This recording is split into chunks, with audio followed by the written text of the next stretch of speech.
teori sebenarnya tentang cara mengatur waktu. Saya ambil beberapa prinsip paling dasar menurut agama. Yang pertama jelas manfaat. Lakukan apapun yang jelas manfaatnya. Itu saja. Kalian mau melakukan apa saja, coba tanya manfaatnya apa. Kamu ngaji, kamu nulis, kamu kuliah, manfaatnya apa? Mau minum saja misalnya, bismillah. Ada manfaatnya? Ada, biar nggak haus. Nah itu kan, jadi lakukan yang jelas manfaatnya. Mau posting, mau ngobrol, mau nongkrong, bukan nggak boleh. Tapi pertegas manfaatnya apa. Termasuk yang mau merokok, mau pacaran, mau semonggo, tanyakan dulu. Asal paling tidak kamu sendiri ngerti manfaatnya ini loh Pak. Loh saya kalau tidak ngerokok Pak, pusing saya Pak. Mending saya tidak makan daripada tidak ngerokok. Karena itu paling tidak kamu sendiri ngerti ada manfaatnya. Jangan sampai orang lain menganggap tidak ada manfaatnya, kamu sendiri juga tidak. Saya juga tidak tahu Pak kenapa saya ngerokok itu. Ya janganlah ya. Jadi kamu harus tahu manfaat yang kamu lakukan. Ya dalil-dalilnya banyak. Kayak hadis itu kan, nikmatani maub bunun fihi makasirum minan nasi asyihah wal farah. Ada dua nikmat yang banyak sekali orang tertipu di situ, yaitu nikmat waktu luang dan kesehatan. Ini sering diceramahkan. Aktiflah melakukan kegiatan karena kebahagiaan itu ada dalam tindakan. Banyak orang ngomong bahwa kalau saya kaya, saya tidak usah ngapa-ngapain. Hati-hati, tidak ngapa-ngapain itu tidak enak. Yang enak itu ngapa-ngapain. Ya, jadi ngapa-ngapainlah biar enak. Nah itu yang penting ngapa-ngapainnya tahu manfaatnya. Terus termasuk juga untuk ada penelitian itu, orang yang sudah tua banyak yang masih kelihatan energik, sehat, itu nyambung dengan aktivitasnya masih muda. Kalau masih muda aktif sekali, rajin, itu ketika sudah tua dia tidak bisa diam biasanya. Dan itu lebih membahagiakan daripada ketika sudah tua kamu diem, tidak ngapa-ngapain, loyo, energinya habis. Kayak baterai sudah tidak bisa dicas lagi. Nah maka mulai sekarang kamu harus aktif. Dibangunnya mulai sekarang, karena urusannya mental, saraf, dan pikiran. Kalau tidak jadi habit, ya waktu tua ya tidak usah ditunggu Pak. Saya sekarang mumpung masih muda, senang-senang aja Pak. Besok baru serius Anda. Kalau tidak jadi habit, tidak bisa. Begitu mau serius, mulainya susah. Maka lakukan yang manfaat. Itu saya bawakan dua quotes dari Ibnu Mas'ud dan Hasan Basri. Ya lumayan untuk bahanmu kapan-kapan kalau disuruh kultum. Katanya Ibnu Mas'ud, ma nadamtu ala syai' nadami ala yaumin ghurubat syamsuhu nakuso fihi ajali walam yazid fihi amali. Tiada yang pernah kusesali selain keadaan ketika matahari tenggelam, umurku berkurang tapi amalku tidak bertambah. Itu Ibnu Mas'ud. Katanya Hasan Basri, min alamati i'radillahi ta'ala anil abdi ayyaj'ala syuhlahu fima la ya'nihi khudlanan minallahi azza wa jalla. Di antara tanda Allah berpaling dari seseorang hamba, Allah menjadikannya sibuk dalam hal yang sia-sia. Sebagai tanda Allah mencuekinya, menelantarkannya. Jadi hati-hati kok kalau kalian merasa saya itu loh Pak, kesibukanku kok tidak penting semua, tidak ada gunanya semua. Jangan-jangan Allah sedang mencuekimu. Kamu dikasih yang tidak penting. Kenapa bisa begitu? Karena Allah sedang berpaling darimu. Cepat-cepat kembali ke Allah. Kalau sangat banyak hal yang kamu sibukkan, ternyata hampir semua tidak ada artinya, tidak manfaat untuk dirimu, untuk masyarakatmu, untuk agamamu, jangan-jangan memang Allah sedang berpaling darimu, maka cepat-cepat kamu kembali ke Allah. Itu nasihatnya Hasan Basri. Prinsip manajemen waktu yang kedua, efisien. Ini prinsipnya orang modern. Kalau bisa multitasking. Saya kasih contoh beberapa ulama itu. Misalnya Khatib al-Baghdadi, ulama hadis. Khatib Baghdadi ini kemana-mana kalau jalan bawa buku dan baca buku. Tidak ada waktu yang terluang. Jalan-jalan sambil bawa buku. Mungkin rekreasi sambil bawa buku. Kalau kita kan hari ini bawa HP. Sekarang bawa HP tidak apa-apa, asal HP isinya yang penting, yang baik. Mungkin buku juga tidak apa-apa. Itu niru Khatib Baghdadi. Ada juga Imam Sulaim Ar-Razi. Ini ulama Syafi'iyah. Satu ketika beliau keluar rumah, ada kepentingan. Tidak lama kemudian kembali. Sudah beres, Syekh, kepentingannya sudah. Lumayan saya sambil menyelesaikan urusan bisa menghatamkan 1 juz. Nah, itu kan multitasking namanya. Sambil diem, santai, sambil ngaji 1 juz. Satu ketika pulpen beliau rusak. Pulpennya diperbaiki, didandani, tapi sambil dandani pulpen, rengeng-rengengnya ngaji. Untungnya 2, pulpennya beres, dapat pahala. Itu namanya efisien.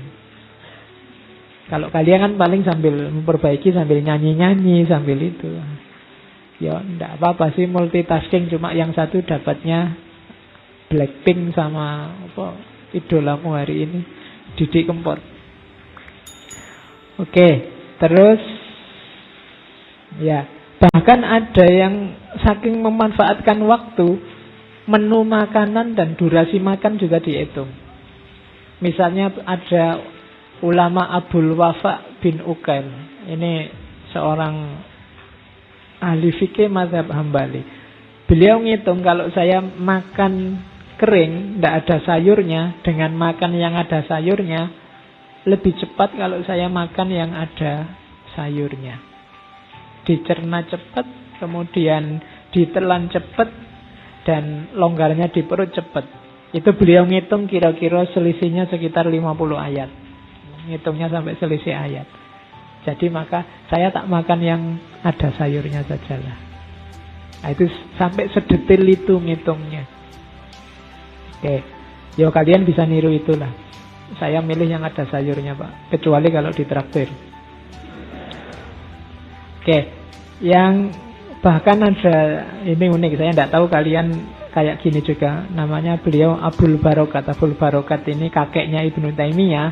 Itu kalau beliau masuk kamar mandi atau WC, nanti saudaranya yang di luar kamar disuruh nungguin depan kamar mandi WC, cuma disuruh baca buku keras-keras. Jadi beliau sambil di kamar mandi itu sambil dengerin baca buku. Jadi sambil mandi sambil nambah ilmu. Nah, ya kayak kalian sekarang kalau ke WC bawa HP ya. Cuma itu menyusahkan yang ngantri.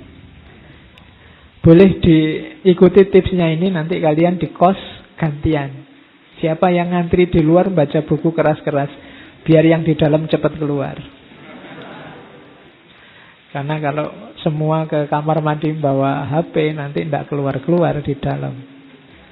Wong kamu di dalam kan nggak baca, paling main game, kalau nggak gitu ya WA-an, Facebookan.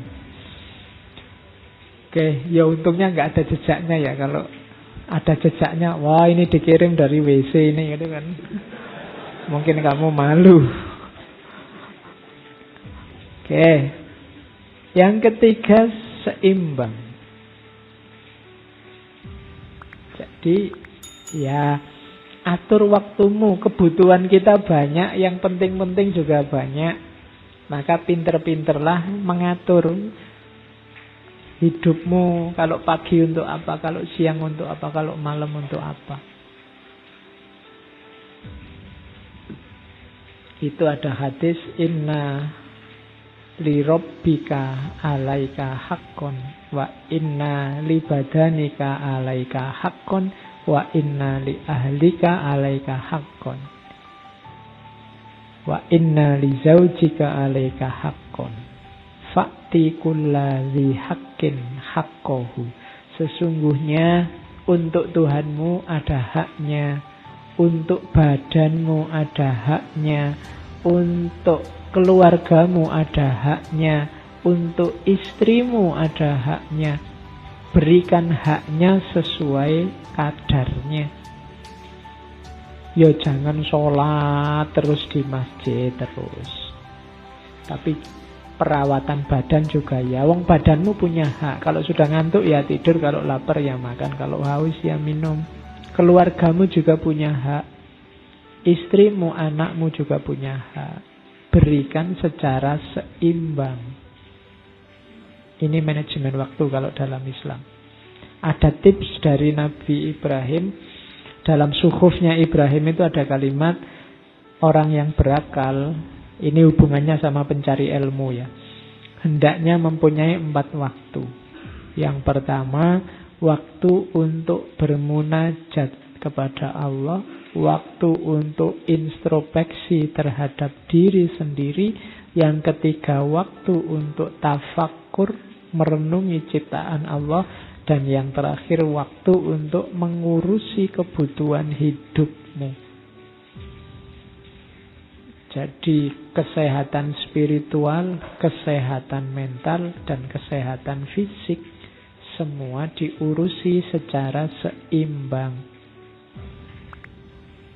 Jangan mentang-mentang sufi terus dunianya nggak diurusi sama sekali. Kan ada sahabat yang dimarahi karena di masjid terus.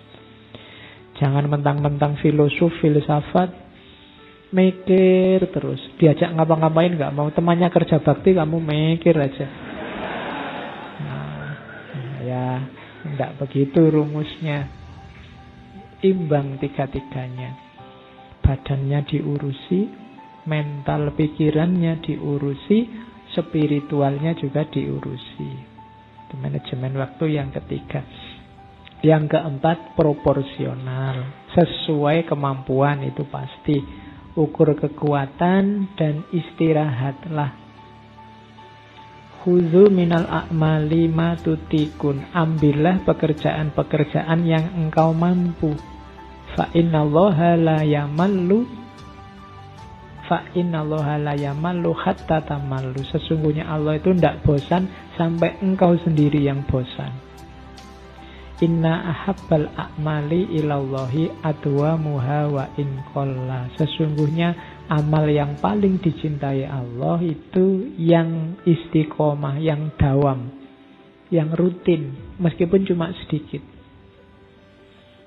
Jadi tidak apa-apa, tidak yang berat-berat, semampumu saja. Tidak usah iri sama, wah temanku itu bisa tahajud tiap malam, yang sana bisa Senin Kemisnya tidak putus-putus, yang sini malah puasa Daud. Aku tidak bisa.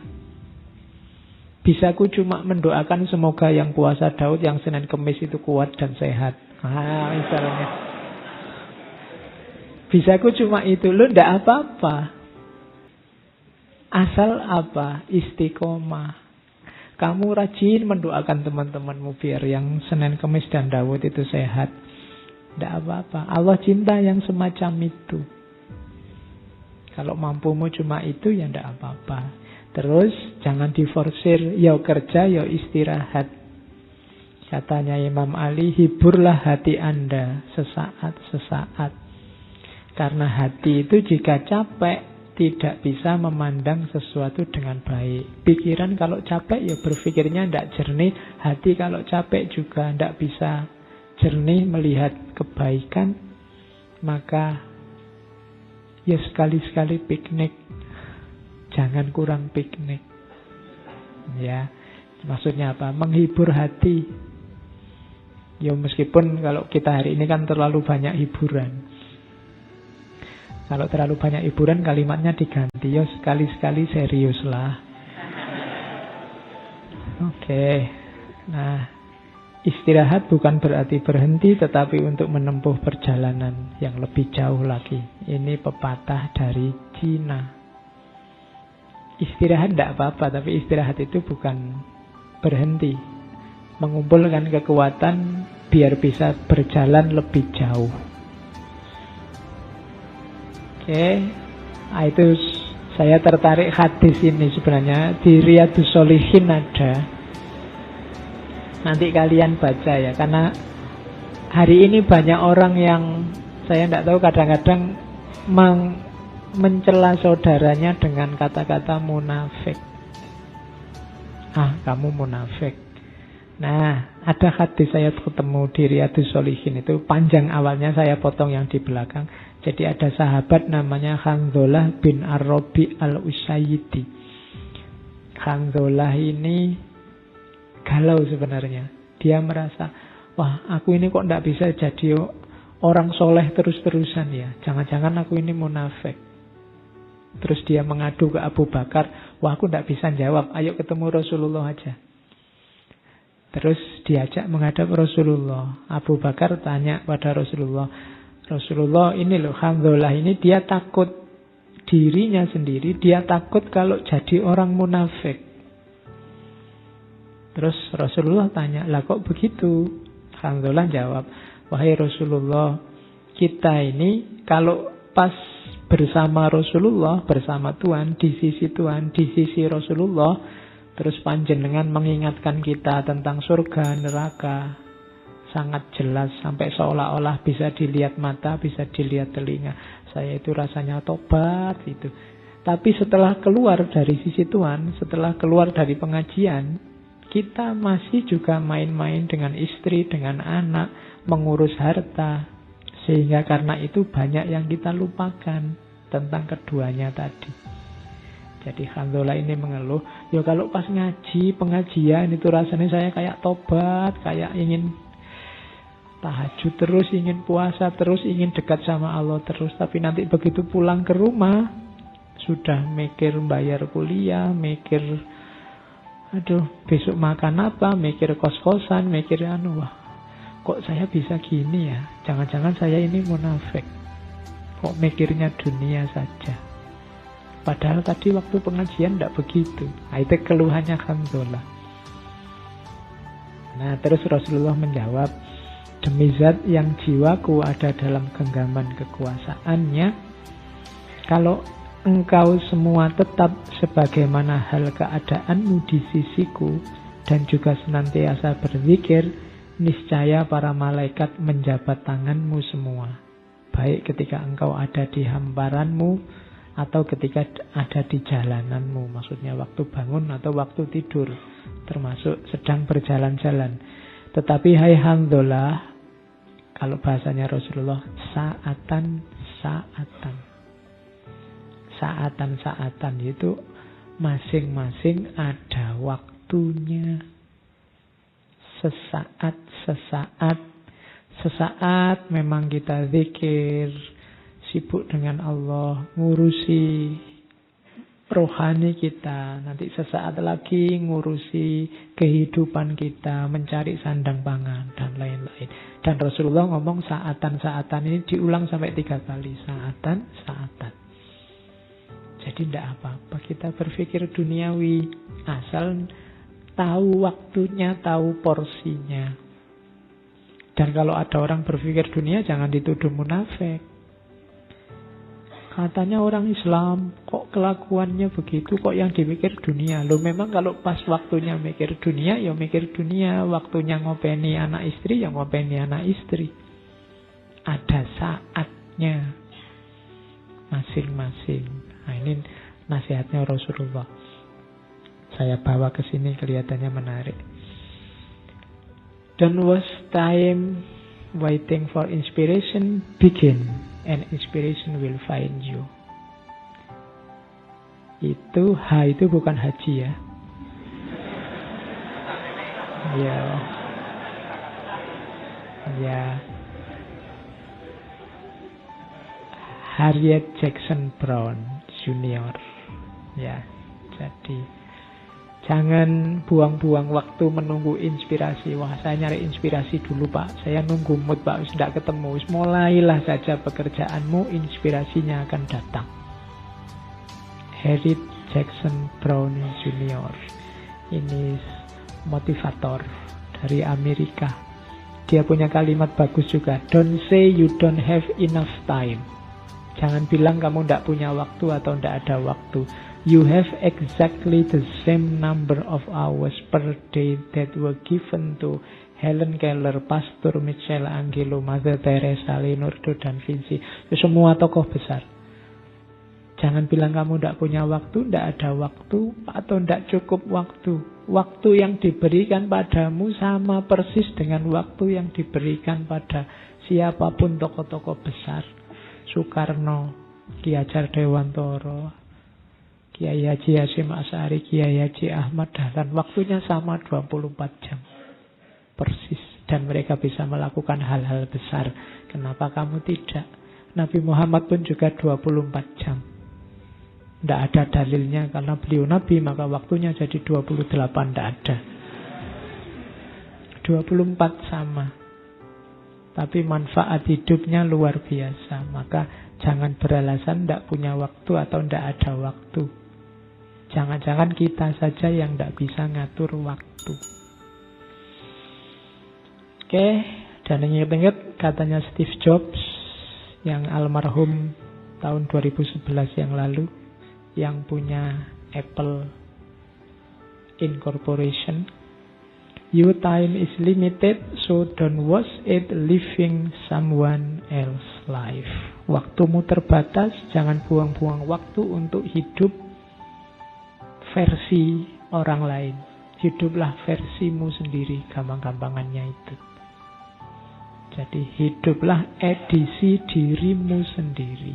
Kenapa? Eman-eman waktumu terbatas, katanya Imam Syafi'i, al-waktu kas-saif. Jadi itulah gambaran-gambaran umum tentang waktu.